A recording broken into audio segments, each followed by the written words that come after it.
السلام علیکم۔ میری آج کی کہانی بہت ہی دکھی، پر اسرار اور دل کو چھو جانے والی ہے، تو برائے کرم اس کہانی کو آخر تک سنیے گا، اور اگر یہ کہانی پسند آئے تو اس کہانی کو لائک کر کے اس چینل کو سبسکرائب کیجیے گا اور اس کہانی کو اپنے دوستوں کے ساتھ بھی شیئر کیجیے گا۔ جزاک اللہ۔ آج جب رمشا کے پاگل خانے جانے کی اطلاع ملی تو میرا دل ڈوب گیا۔ ایک بار قسم کھائی تھی کہ اپنی اس خالہ زاد بہن سے کبھی نہ ملوں گی، مگر آج خود اس قسم کو توڑ دیا اور اس سے ملنے کو بے قرار ہو گئی۔ بہرحال یہ ان دنوں کا ذکر ہے جب ہم گجراوالا کے ایک چھوٹے سے گاؤں میں مقیم تھے۔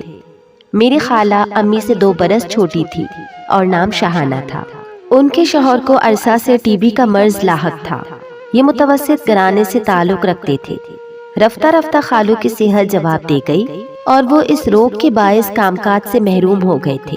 وہ سارا دن بستر پر پڑے رہتے، بیوی اور بچیاں خدمت کرتی، ذریعہ آمدنی کوئی نہ رہا، کیونکہ کنبے کا سربراہ تو علیل تھا۔ 4 بچے، 2 بیٹے اور 2 بیٹیاں، ان کی ذمہ داری بھی خالہ شہانہ کے ناتوان کندھوں پر تھی۔ حالات ایسے ہو گئے کہ چولہا ٹھنڈا رہنے لگا۔ تب خالہ جان لوگوں کے گھروں میں محنت مزدوری کرنے لگی، کسی کے گھر کی رضائیاں سیتی اور کسی کا اناج پکاتی، کسی کے ملبوسات سلائی کرنے کو لاتی۔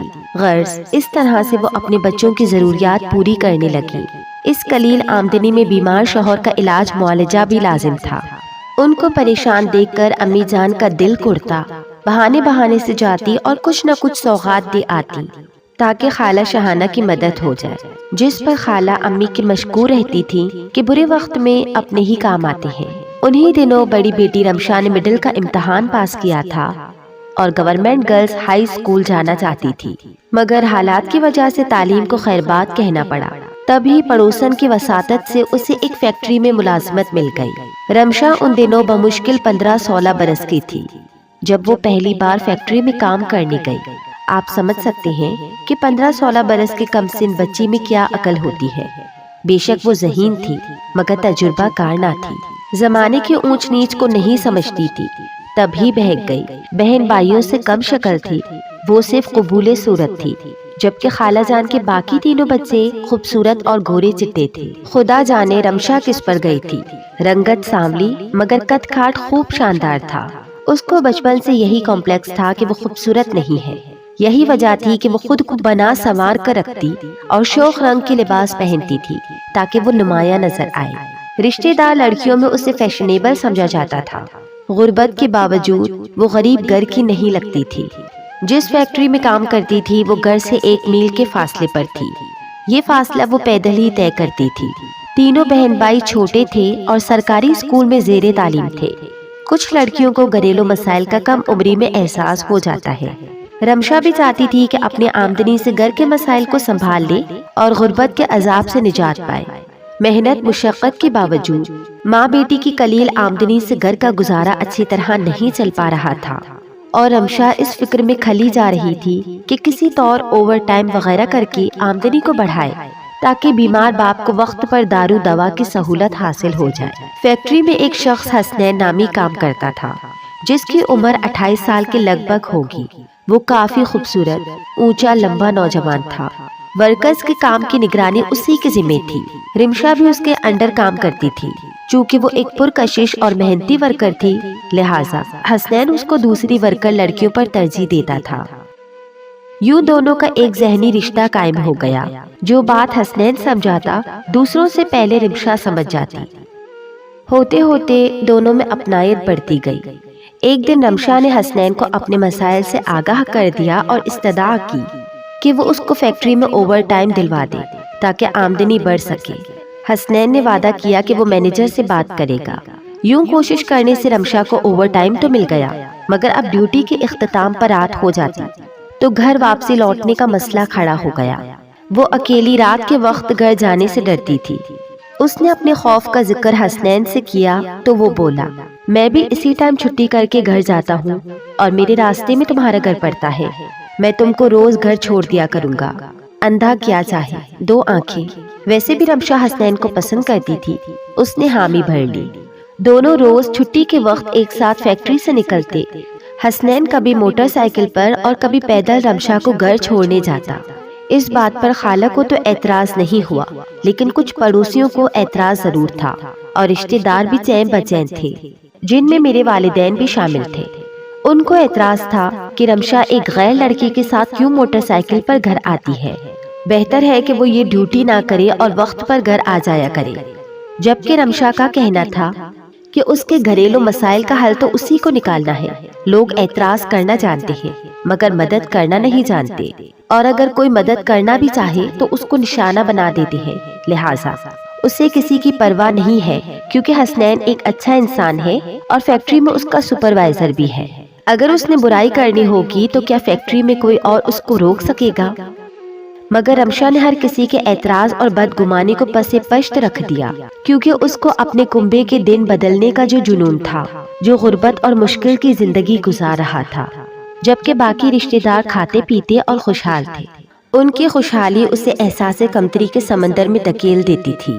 جب دو نوجوان سال فرد ملتے ہیں تو آپس میں اپنائیت لازم ہو جاتی ہے۔ مخالف جنس کی صورت میں اپنائیت کوئی دوسرا رخ بھی اختیار کر سکتی ہے۔ رمشا اپنے سپروائزر کو گھر کا حال احوال بتاتی تو آزردہ بھی ہو جاتی تھی۔ اس کی آزردگی حسنین کا دل گداز کر دیا کرتی تھی، یوں وہ اس کا اور زیادہ خیال کرنے لگا۔ ادھر رمشا کو اس شخص کا حسن اخلاق ہی نہیں، گورا رنگ اور دلکش نقوش پسند تھے، کیونکہ وہ حسن پرست تھی۔ وہ خود بھی بچپن سے احساس کمتری کا شکار تھی، تب یہ خوبصورت لوگ اس کی کمزوری تھی۔ خدا جانے کیوں میری اس خالہ زاد کو گمان تھا کہ وہ خوبصورت نہیں ہے، حالانکہ وہ لاکھوں لڑکیوں سے اچھی تھی۔ بڑی بڑی آنکھیں، ستواں ناک اور سروقت دبلی پتلی رمشا جب چلتی تھی تو کوئی فیشن ماڈل معلوم ہوتی تھی۔ ایک دن وہ موڑ آ گیا جب رمشا اور حسنین ایک دوسرے کے بغیر نہ رہ سکتے تھے۔ وہ گھر میں خالو جان کی عیادت کے بہانے آ جاتا اور ان کو دوائیں دے جاتا تھا، جس کی وجہ سے خالہ جان بھی اس کی عزت کرنے لگی تھی۔ بہرحال جب ان کی دوستی محبت میں بدلنے لگی تو یہ شادی کے خواب دیکھنے لگے۔ ایک دن موقع دیکھ کر رمشا نے اپنے گھر والوں سے بات کی۔ پہلے تو والدین خفا ہوئے، مگر جب کوئی دوسرا مناسب رشتہ نہ ملا تو حسنین کے رشتے پر غور کیا۔ بات چیت ہونے لگی۔ حسنین کے گھر والے رمشا کو دیکھنے آئے تو منگنی کی تاریخ دے کر چلے گئے۔ اس کی خوشی کی انتہا نہ رہی، کیونکہ اس کی زندگی کی آرزو پوری ہو رہی تھی۔ وہ بہت خوش تھی۔ اچانک ایک دن خالہ جان نے سوچا کہ حسنین کے گھر جائیں تاکہ شادی کے بارے میں معاملات طے کریں۔ انہوں نے امی سے بات کی اور دونوں وہاں چلی گئی۔ اس روز حسنین فیکٹری سے چھٹی پر تھا۔ جو ہی خالہ اور امی اس کے گھر کے اندر داخل ہوئی تو ان کے ارمانوں کا جنازہ نکل گیا۔ حسنین صحن میں جھولے پر نشے میں چور پڑا تھا اور صحن میں دو عدد ننگ دڑنگ بچے گھوم رہے تھے، جبکہ اس کی بیوی سر پر پٹی باندھے چولہے کے پاس بیٹھی کچھ پکا رہی تھی۔ حسنین کی ماں موجود نہ تھی۔ امی نے ان کا پوچھا تو اس عورت نے بتایا، میری ساس مجھ سے لڑ کر بیٹی کے گھر چلی گئی ہے، کیونکہ وہ مجھے گھر لانا نہ چاہتی تھی۔ اس کا اصرار ہے کہ حسنین مجھے طلاق دے، لیکن میں طلاق لینا نہیں چاہتی، کیونکہ میں بچوں کی ماں ہوں۔ انہوں نے جھگڑا کر کے مجھ کو گھر سے نکال دیا تھا۔ بڑی مشکل سے میرے والدین ہاتھ پاؤں جوڑ کر مجھے چھوڑ گئے ہیں۔ امی اور خالہ حیرت سے اس عورت کا منہ تک رہی تھی۔ وہ اسی وقت پلٹ آئی اور منگنی توڑ دی۔ رمشا نے احوال سنا تو اس کے تمام خواب چکنا چور ہو گئے۔ وہ فیکٹری جا کر حسنین سے خوب لڑی اور پھر خاموشی اختیار کر لی۔ اب وہ ہنستی تھی اور نہ کسی سے بات کرتی تھی، گمسم رہتی تھی۔ کھانا پینا بھی برائے نام رہ گیا تھا۔ رنگت پیلی پڑتی جا رہی تھی۔ در حقیقت اس کو حسنین سے اس قدر دھوکے کی توقع نہ تھی، کیونکہ اس نے خود کو کوارا ظاہر کر کے رمشا کو رام کیا اور پھر بیوی کو جھگڑا کر کے گھر سے چلتا کر دیا۔ اس کا ارادہ بیوی کو طلاق دینے کا تھا، لیکن کچھ رشتہ داروں میں بیچ میں پڑھ کر معاملہ رفع دفع کرا دیا۔ تاہم رمشا کے ساتھ دوسری شادی نہ کر سکنے پر وہ بھی صدمے سے نڈال تھا۔ رد عمل کے طور پر اپنی بیوی سے اور برا سلوک کرنے لگا۔ رمشا کا حال دیکھ کر اس کی ماں نے سوچا کہ اس کی شادی کر دی جائے۔ خالہ جان بیچاری تو اس واقعے سے بے حد رنجیدہ اور حواس باختہ ہو رہی تھی۔ بار بار آنسو ان کے آنکھوں سے ٹپک پڑتے تھے۔ بہن کو رنجیدہ دیکھ کر امی کا دل پسیج گیا۔ خالہ جان سے بھائی کاشف کے لیے بات کر دی کہ غیروں سے اپنے بھلے ہوتے ہیں، ہم بہنیں ہیں، آپس میں ایک دوسرے کے سکھ دکھ کی شریک ہو جائیں گی۔ خالہ تو یہ دل سے چاہتی تھی، لیکن رمشا نے یہ کہہ کر انکار کر دیا کہ کاشف خوبصورت نہیں ہے اور اس کا قد بھی چھوٹا ہے، جبکہ مجھے ایسے جیون ساتھی کی آرزو ہے جس کا قد لمبا ہو اور وہ خوبصورت بھی ہو۔ ہم لوگ کیونکہ گاؤں میں رہتے تھے، لہٰذا رمشا کو یہ بھی اعتراض تھا کہ ہم میں شہری رنگ ڈھنگ کم ہے اور ہم پینڈو ٹائپ زیادہ ہے۔ حالانکہ میرے بھائی جان کاشف سعودیہ میں تھے اور اچھی جاب کر رہے تھے اور ہمارے حالات بھی بہت اچھے تھے، بلا شبہ نادان رمشا کو اس سے بہتر رشتہ نہیں مل سکتا تھا۔ امی کو رمشا کے انکار کا بہت دکھ ہوا اور اس سے بھی زیادہ کاشف بھائی مایوس ہوئے، کیونکہ انہوں نے خالہ کی مصیبت بری زندگی دیکھتے ہوئے ان کی مدد کا ذہن بنا لیا تھا۔ یوں رمشا ان کو بھی اچھی لگتی تھی۔ رمشا ان دنوں جوانی کے نشے میں چور تھی، اس سے اپنے سوا کچھ نظر نہیں آتا تھا۔ کچھ ہی عرصے کے بعد عامر نامی ایک شخص کا رشتہ آ گیا۔ وہ میری خالہ زاد سے 10 برس بڑا تھا، لیکن اس میں شک نہیں کہ وہ کافی خوبصورت تھا، بالکل فلمی ہیرو لگتا تھا۔ نیلی آنکھیں، گورا رنگ اور قد 6 فٹ سے اوپر تھا۔ رمشا تو اس کی ایک جھلک دیکھ کر مر مٹی، عمروں کے فرق کا بھی خیال نہیں کیا اور ہاں کہہ دی۔ خالو قریب المرگ تھے۔ خالہ نے سوچا ایک فرض سے تو سبق دوش ہو جاؤں، آگے اللہ مالک ہے۔ عامر کی 3 بہنیں شادی شدہ تھی اور ماں فوت ہو چکی تھی، جبکہ باپ ٹھیک آدمی نہ تھا، وہ شراب کا رسیا اور جوئے کا عادی تھا۔ شادی کے بعد چند ماہ آرام سے گزرے، پھر مسائل کا دروازہ کھل گیا۔ مکان اتنا بڑا تھا کہ ایک حصے میں یہ رہتے تھے اور باقی کرائے پر اٹھایا ہوا تھا۔ اس کرائے سے عامر اور رمشا کا اچھا گزارا ہو جاتا تھا۔ جب رمشا کے سسر نے جوئے میں مکان ہار دیا تو یہ سب لوگ بے گھر ہو گئے اور کرائے کے گھر میں رہنے لگے۔ رمشا نے اس بربادی سے بھی سمجھوتا کر لیا، کیونکہ وہ زندگی کے نشیب و فراز بچپن سے ہی سہتی آئی تھی۔ زندگی میں اب تک دکھوں کے سوا کچھ بھی نہیں ملا تھا۔ اسی دوران اس کے گھر بیٹی پیدا ہوئی جس کا نام اقصیٰ رکھا گیا۔ اب اخراجات بڑھ گئے، جبکہ عامر شروع سے ہی نکما تھا۔ یہ بہت ہی ذلت کا وقت تھا۔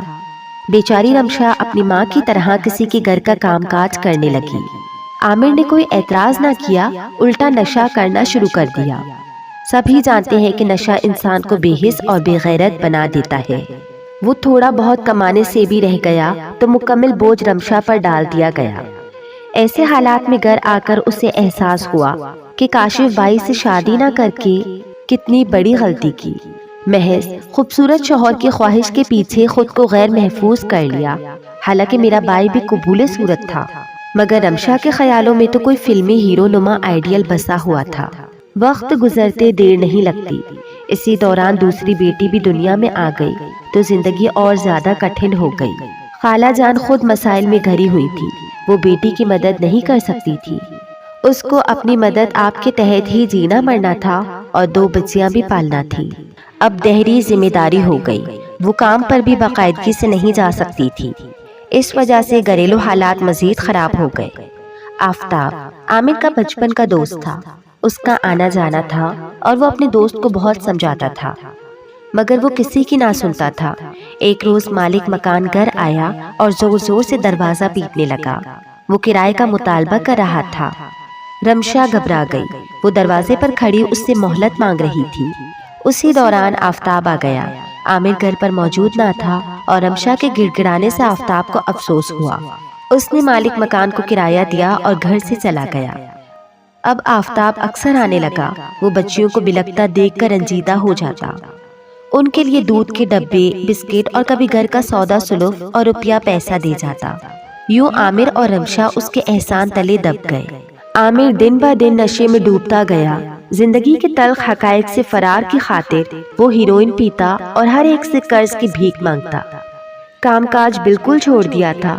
جب کوئی قرض کی واپسی کا مطالبہ کرتا تو یہ گھر سے بھاگ جاتا۔ ایک روز ایک سود خور نے اپنی رقم کا مطالبہ کیا تو عامر مجبور ہو گیا۔ کہنے لگا کہ رمشا سے لے لو، اگر نہ دے تو اسے اپنے ساتھ لے جاؤ، تمہارے پیسے پورے ہو جائیں گے۔ وہ بدماش گھر کے اندر آ گیا۔ رمشا سے کہا، رقم دو یا میرے ساتھ چلو، کیونکہ تیرے شوہر نے اجازت دے دی ہے۔ بدماش کے بدلتے تیور اور سرخ آنکھیں دیکھ کر وہ ڈر گئی اور گھر سے نکل کر اپنی عزت بچائی۔ وہ سر پیٹ گلی میں بھاگ رہی تھی کہ سامنے آتے ہوئے شخص سے ٹکرا گئی، اور وہ شخص آفتاب تھا جو اس کے گھر ہی آ رہا تھا۔ رمشا کو یوں دیوانہ وار گلی میں بھاگتے دیکھ کر وہ حیران ہو گیا۔ اس نے روک کر پوچھا، کیا بات ہے، کیا ہوا ہے تم کو؟ رمشا نے روتے ہوئے بات بتائی۔ آفتاب آگ بگولا ہو گیا، وہ عامر کی طرف گیا مگر وہ جا چکا تھا۔ اس واقعے کے بعد 1 ماہ تک وہ گھر نہ آیا۔ بڑی تلاش کے بعد ملا تو آفتاب نے اس پر لعنت ملامت کی، جس پر وہ بولا، رمشا میری بیوی ہے، میں اپنی بیوی کا سودا کر رہا تھا، تیری بیوی کا نہیں، پھر تو کیوں اتنا غصے میں آ رہا ہے؟ اس بات پر آفتاب نے اس کے منہ پر تھپڑ مار دیا اور کہا، بے غیرت، کسی غیر مرد کو اپنی عورت پیش کرتے ہوئے تجھ کو شرم نہیں آتی؟ اس طرح یہ دوستی دشمنی میں بدل گئی۔ اس واقعے کے بعد رمشا نے گھر چھوڑ دیا اور وہ آفتاب کی پناہ میں چلی گئی۔ اس نے شوہر سے طلاق کا مطالبہ کیا، لیکن عامر نے طلاق نہ دی تو رمشا نے آفتاب کے ذریعے کورٹ سے طلاق لے لی۔ اس پر عامر نے ہر جگہ مشہور کر دیا کہ آفتاب اور رمشا کے درمیان ناجائز تعلقات ہیں۔ دونوں نے آپس میں مشورہ کیا کہ بدنامی تو ہو چکی ہے، اب کیوں نہ ہم کوئی فیصلہ کر لیں، تمہارے بچوں کو اور تمہیں سہارے کی ضرورت ہے، ہم نکاح کر لیتے ہیں تو دنیا کی زبانیں خاموش ہو جائیں گی۔ آفتاب کی بات مان کر رمشا نے اس کے ساتھ نکاح کر لیا، کیونکہ اس کے سوا دونوں کے پاس کوئی اور راستہ نہیں تھا۔ رمشا کو ماں کی آغوش کے بعد کوئی دوسری آغوش نہ ملی، وہ سسک سسک کر زندگی گزار رہی تھی۔ آفتاب کے گھر آ کر اس کو سکون ملا، مگر وہ عامر سے ابھی تک خوفزدہ تھی کہ اس کی 2 بیٹیاں ان کے پاس تھیں اور وہ برے لوگوں میں اٹھنے بیٹھنے لگا تھا۔ کئی بار اس نے بچیوں کو اٹھا لے جانے کی دھمکیاں دی تھی، مگر قدرت نے اس خوف کو ہمیشہ کے لیے صفِ ہستی سے یوں نابود کر دیا کہ عامر کے ایک جرائم پیشہ گروہ سے مراسم ہو گئے اور وہ اس گینگ میں ملوث ڈکیتی میں مارا گیا۔ تاہم کچھ عرصے تک یہ الزام بھی آفتاب اور رمشا کے سر رہا کہ انہوں نے اپنے راستے سے ہٹانے کے لیے اسے قتل کرایا ہے۔ رمشا سے شادی کے بعد آفتاب کے گھر والوں نے اس کے ساتھ قطع تعلق کر لیا، خرچہ وغیرہ دینا بھی بند کر دیا اور بھائیوں نے اس کو کاروبار اور دکان سے نکال دیا، کیونکہ وہ اس کی شادی اپنے خاندان کی لڑکی سے کرانا چاہتے تھے، جو اس کی بچپن کی منگیتر بھی تھی اور اس کی ماں کی بھانجی بھی۔ اس صدمے سے ماں فوت ہو گئی تو ہر ایک نے کہا کہ رمشا بڑی منحوس ہے، اس کی وجہ سے ماں فوت ہوئی ہے۔ ایک مرتبہ پھر وہ حالات کے دوراہے پر کھڑی تھی، فریاد کرتی تو کس سے؟ ماں تو بے بسی کی تصویر تھی، باپ کو ٹی بی نکل گئی، بہن بھائی اس کے دکھ بانٹنے کے قابل نہ تھے، اس جہاں میں اس کا کوئی نہ تھا سوائے امی جان اور کاشف بھائی کے، جن کو وہ نخوت برے دنوں میں ٹھکرا گئی تھی۔ تب ہی میں نے بھی قسم کھائی تھی کہ اس مغرور لڑکی سے اب کبھی نہ ملوں گی۔ رمشا نے اپنے لب سی لیے اور اپنا ہر معاملہ خدا پر چھوڑ دیا، مگر شاید کچھ لوگ بری قسمت لے کر اس دنیا میں آتے ہیں۔ رفتہ رفتہ حالات خراب ہونے لگے۔ آفتاب کا سب سرمایہ بھائیوں کے قبضے میں تھا، وہ کوئی بزنس بھی نہیں کر سکتا تھا اور بھائیوں کی یہی شرط تھی کہ رمشا کو طلاق دو پھر روپیہ دیں گے۔ تنگ آمد بجنگ آمد کے مستاق رمشا اور آفتاب آپس میں جھگڑنے لگے۔ اب وہ خرچے کے لیے کہتی تو جواب ملتا کہ تمہاری وجہ سے میرا خرچہ بند ہوا ہے اور اس حال پر آ گیا ہوں۔ عامر نے کبھی اس پر ہاتھ نہ اٹھایا، مگر آفتاب نے یہ حد بھی کراس کر دی، وہ اسے بات بات پر مارتا۔ 4 بچوں کی زنجیر نے رمشا کو لاچار کر دیا تھا۔ آفتاب اب سوتیلے بچوں پر ظلم کرتا اور وہ کسی سے شکوہ نہ کر سکتی، کیونکہ یہ کانٹے خود اس نے اپنی راہ میں بچھائے تھے۔ وہ ہر پل اپنی قسمت کو کوستی، اپنے پرائے سب ہی نے اس سے منہ موڑ لیا تھا۔ ان کے نزدیک وہ شوہر کی قاتل اور ایک بد چلن عورت تھی، وہ محبوب کی خاطر گھر چھوڑ گئی تھی، وہ گہرے دلدل میں پھنس گئی تھی، نکلنے کا کوئی راستہ نہ رہا تھا، اب رونے دھونے اور سسکیوں کے سوا کوئی چارہ نہ تھا۔ پہلے سے ہمت بھی نہ رہی تھی کہ حالات کا ڈٹ کر مقابلہ کرتی۔ ادھر آفتاب کی اجازت نہ تھی کہ وہ کسی سے ملے، کسی کے گھر جائے۔ گھر کے اندر گھٹ گھٹ کر وہ ذہنی مریض بنتی جا رہی تھی۔ جب کوئی حل نہ نکلا، وہ بھوکی پیاسی گھر میں بسترے مرگ پر پڑی موت کا انتظار کرنے لگی۔ تبھی ایک روز خالہ شہانہ جا کر اس کی دونوں بچیوں کو لے آئیں، کیونکہ پڑوسیوں نے ان کو فون کیا تھا کہ تمہاری بیٹی اور داماد میں بہت جھگڑا ہوتا ہے، لہٰذا بیٹی کے پہلے خاوند کی بچیاں لے جاؤ، ایسا نہ ہو کہ ان بچیوں کو نقصان ہو جائے، کیونکہ یہ بھوکی پیاسی رہتی ہیں۔ آفتاب کی 2 بچیاں اس کی بڑی بہن آ کر لے گئی اور رمشا گھر میں اکیلی رہ گئی۔ اب اس کے رونے کی آواز آتی اور پڑوس والے سن کر افسوس کرتے۔ رفتہ رفتہ وہ چیخنے چلانے لگی اور اس پر ہسٹریائی انداز کے دورے پڑنے لگے۔ ایک روز اس کے چیخنے چلانے کی آواز سے تنگ آ کر آفتاب نے اس کے سر پر کوئی سخت چیز دے ماری، جس سے اس کی نظر ختم ہو گئی اور آواز بھی بند ہو گئی۔ اب وہ ایک لاش کی طرح بستر پر پڑی آخری سانسیں گن رہی تھی۔ ان حالات کا علم کسی طرح فیکٹری میں کام کرنے والے حسنین کو ہوا تو ایک روز وہ رمشا کو دیکھنے اس کے گھر پہنچا۔ اس وقت آفتاب گھر پر نہیں تھا۔ رمشا کی ایسی حالت دیکھ کر وہ رونے لگا اور اس نے مجھے فون کیا۔ امی جان اسی وقت کاشف بائی کو لے کر گئیں اور شہانہ خالہ کو بھی منا کر ساتھ لے آئیں۔ سب نے ایمبولینس میں ڈالا اور اسپتال میں داخل کرا دیا۔ کچھ دن زیر علاج رہ کر وہ دیکھنے لگی، مگر بہکی بہکی باتیں کرتی۔ وہ اپنے بچوں کو پکارتی اور کہتی کہ وہ مر گئے ہیں۔